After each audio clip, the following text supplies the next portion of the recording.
watangiye abanyamakuru kuntu mwirirwa muyobya abaturage ninde wakubwiye ko ruswa ari ikosa ruswa ni icyaha mugomba gutandukanya ibintu umuntu wa mbere ukwiye kwibazwa ni leta ushobora ute kumbwira ko wubatse inzu aho hantu hari mudugudu aho hantu yewe hari n'abari muri njyanama akagari ni hirya aha ibiki ntibabibone bakabona ari uko zimaze kuzura birabyo birimo n'ubugome bukorwa n'inzego za leta zibikoreye abaturage leta igomba kureberera Minaroke rwose nimenye ko kiriya kibazo ari icyayo ibyo rwose ndabivuga nemye uriya muturage we ashyiramo ubujiji n'iki no kuvuga ngo se ubundi nabigenza nte ngo ntawe urwana n'umuhamba ngo ntawe ugize ibyo biranga ariko inzego za leta ziri hariya hasi nta mudugudu ntamenye ko uriho wubaka nandi umunsi wo gusenyereka nta n'isoni bafite bagashorerana uwo murongo wose baramba numva aribo nafatanye nk'abafunga. Turabasuhuje tubifurije kumererwa neza mwese mukomeje gukurikira chano yacu abari mu Rwanda ndetse n'abari hanze y'u Rwanda. Muri umubare munini w'abakurikira ibiganiro tubagezaho umunsi ku munsi, nizere ko mumeze neza, abatameze neza kandi namwe iyi si tubamo buri munsi igira ibyo twita ngo ni ibyayo. So hari abantu uyu munsi mushobora kuba muri ikiganiro cyangwa na muri byishimo muri munezero, hari n'abandi mushobora kuba muri kureba iki kiganiro mutamerewe neza habe namba kubera impamvu z'ubuzima zigiye zitandukanye twese tujye tuzi mu buzima bwa buri munsi. Ariyo mpamvu rero nanjye nje kubagezaho inkuru y'akababaro, ni inkuru bigoye kuba umuntu yayikora, ariko nje kuyikora mu gihe mbona yamaze kugera ahantu henshi ku mbuga nkoranyambaga ndetse by'umwihariko no ku mbuga, ubwo ndavuga kuri X y'ikigo naho byahageze. Ni inkuru y'akababaro igezweho, ni inkuru ivuga ko umubyeyi akaba inshuti ya benshi, inshuti ya bose hano mu gihugu cy'u Rwanda, y'abakuru ndetse n'abato, Ingabire Marie Immaculée yitabye Imana. Ingabire Marie Immaculée wari umuyobozi wa Transparency International Rwanda, umuryango urwanya ruswa akarengane hano mu gihugu cy'u Rwanda.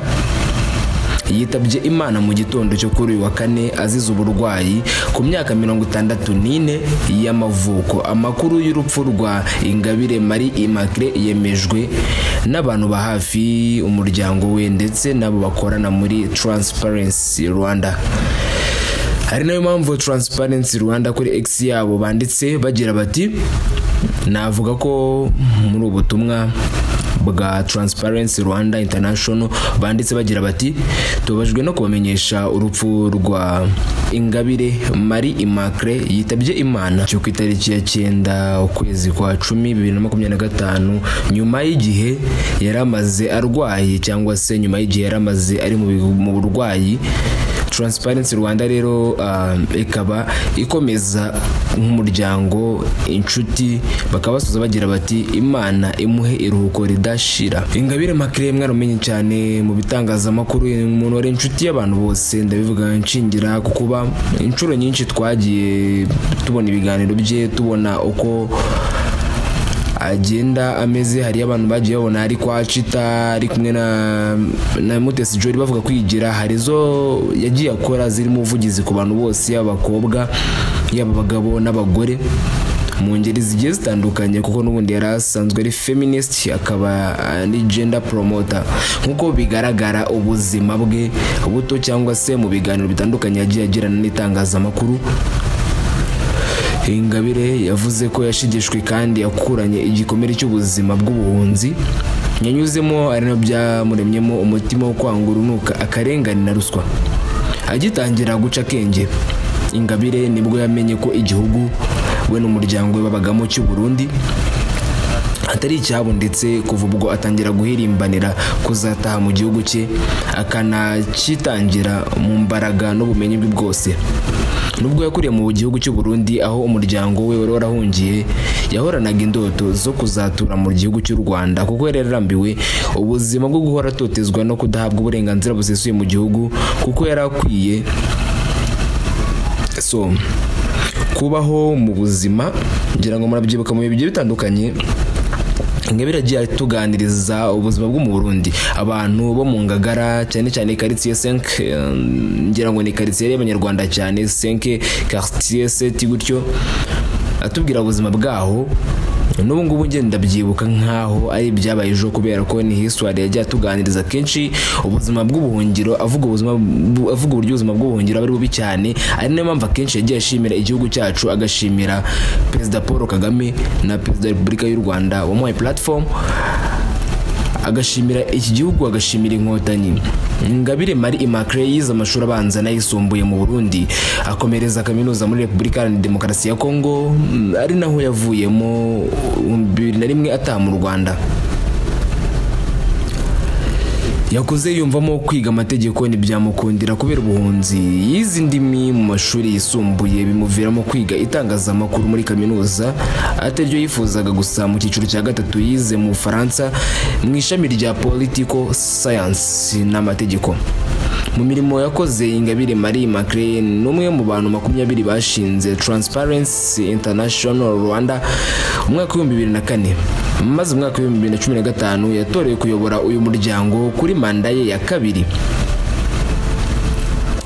Hari naho yigeze kuvuga ati, mbere yo kuza muri Transparency International Rwanda nakoze mu bigo byinshi, ariko hose hanini narebaga ku bigo ku burenganzira bw'umugore, ndetse nkaharanira ko agera ku iterambere, bagera ku iterambere rihamye cyangwa se rirambye. Ingabire yavuze ko yakoze muri Olenfall igihe kirekire, akora mu bitangazamakuru byandika bitandukanye, akora muri Profame Twese Hamwe, akora muri Ibuka n'indi miryango irimo y'abagore itegamiye kuri leta.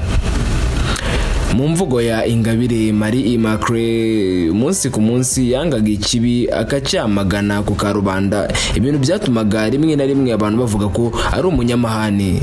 Yigeze kuvuga ko abibona gutyo bamufashe nabi, ati ni ukuri aho abantu babamfashe uko ntari, kuko banza batekereza ko navugirwamo ahanini kubera akazi nkora kansaba gufata imyanzuro ikarishye, naho ndi umuntu usanzwe wiyoroshya ndetse unaca bugufi cyane. Nta mahane ngira habe namba, n'ikimenyimenyi kuva navuka nta muntu turarwana. Mu buzima bwe yagenderaga ku ntego 3 arizo gusenga, kubaha no kudacika intege.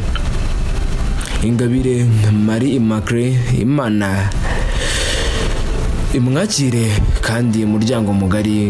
Ndabwira abantu bakurikira imbuga nkoranyambaga zacu dukoresha, inshuti ze, abantu mwamukunze kenshi, mukomere kandi mukomeze kwihangana. Ibijyanye n'urupfu rwe cyangwa se n'iyi nkuru biratunguranye, birababaje cyane, ariko mbamenyeshe ko gahunda zijyanye no gushyingura n'izijyanye n'ikiriyo, mu gihe umuryango waba uzitumenyesheje, ndaza kugenda nzibagezaho kugira ngo dutabare umuryango, kuko uyu umubyeyi mwiza watubereye inshuti, watubereye mama kuri benshi, wabaye tante kuri bamwe. Navuga ko ntabwo byoroshye. Muri komenti abantu benshi bari kugenda batubwira bati, orana uyu mubyeyi namukundaga rwose, nakundaga ibitekerezo atanga adaciye ku ruhande, Imana mwakire mu bayo, isi buzingira akamaro, Imana mwakire mu bayo. My deepest condolences, a colleague and a laboratory patriotic mom, may her soul rest in eternal peace. Umuryango wa ex ubuzingotanyi cyane, she was a very active ex-man, imwakire mu bayo.